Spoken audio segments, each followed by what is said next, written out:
Assalamualaikum warahmatullahi wabarakatuh. Nama saya Rifki Muharam. Saya dari jurusan D3 Gizi Poltekkes Kemenkes Tasikmalaya. Di sini saya akan menjelaskan, memaparkan tentang apa itu penyakit jantung koroner.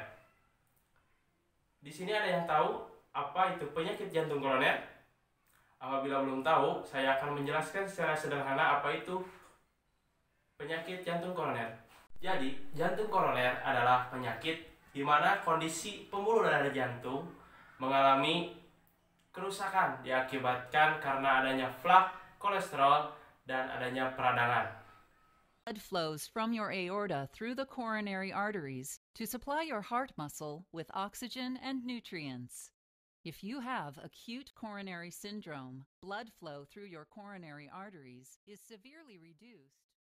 Selanjutnya, siapa sih yang beresiko terkena penyakit jantung koroner?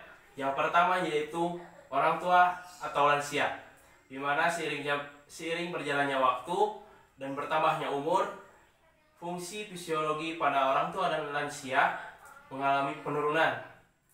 Selanjutnya, orang-orang yang merokok dan orang yang memiliki penyakit seperti hipertensi, diabetes mellitus, terus kolesterol. Dan kita seringkali mengabaikan tentang pengelolaan stres kita, sedangkan stres itu termasuk dalam faktor beresiko orang-orang yang terkena penyakit jantung koroner. Nah, di sini juga orang-orang yang tidak sering berolahraga dapat terkena penyakit jantung koroner.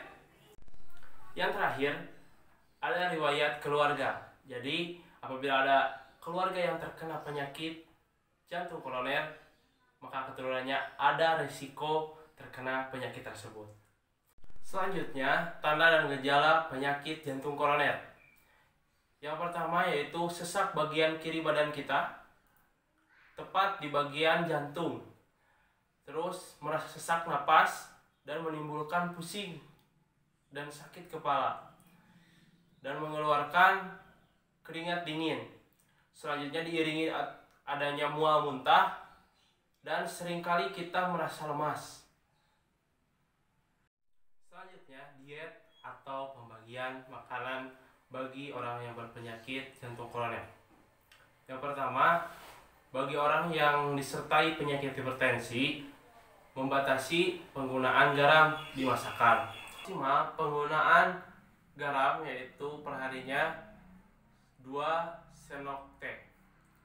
Selanjutnya, bagi diet orang umum dan bisa digunakan bagi orang-orang yang diabetes dan orang-orang yang obesitas, yaitu dengan gizi seimbang. Jadi setiap makan kita harus ada karbohidrat, protein, sayur, buah. Seperti apa sih karbohidratnya? Kentang, mie, itu bisa mie kering atau mie basah boleh, gimana selera.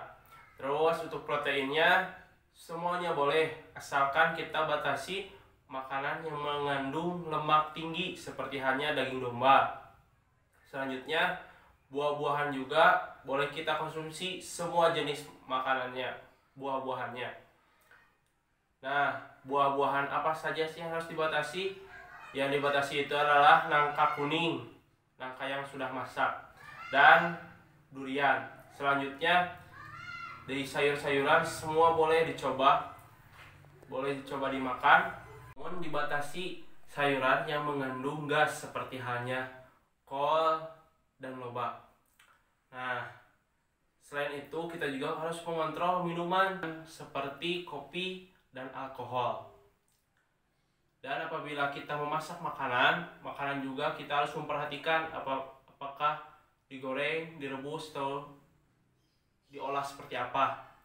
Karena untuk bagi penyakit jantung koroner harus sedikit membatasi makanan-makanan yang goreng-gorengan.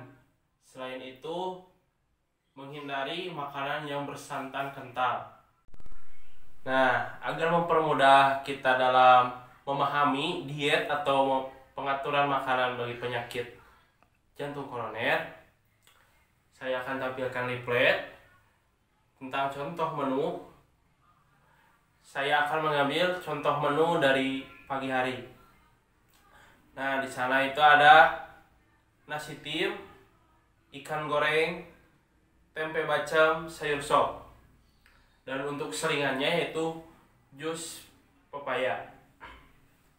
Kenapa sih saya mengambil jus pepaya? Ya, karena jus pepaya dapat mengurai lemak agar menjadi cepat diserap menjadi energi. Selanjutnya, bagaimana sih pengelolaan aktivitas bagi penyakit jantung koroner? Yang pertama yaitu kita harus menghindari aktivitas yang berat. Apabila kita seperti mengangkut meja besar, terus lemari besar, menurut saya itu harus dibatasi. Jangan memaksakan diri. Terus selanjutnya hal sepele namun jarang sekali diperhatikan, yaitu jangan terlalu lama mengedan di WC ketika BAB. Karena kenapa? Ketika mengedan, kondisi jantung akan melakukan kerja yang lebih apabila kita mengedan begitu lamanya di WC. Selanjutnya, atur istirahat yang baik.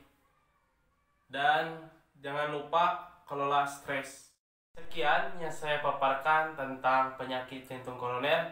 Semoga bermanfaat khususnya bagi saya dan umumnya bagi semua yang menyimak video saya. Boleh komentar di bawah. Sekian dari saya. Wassalamualaikum warahmatullahi wabarakatuh.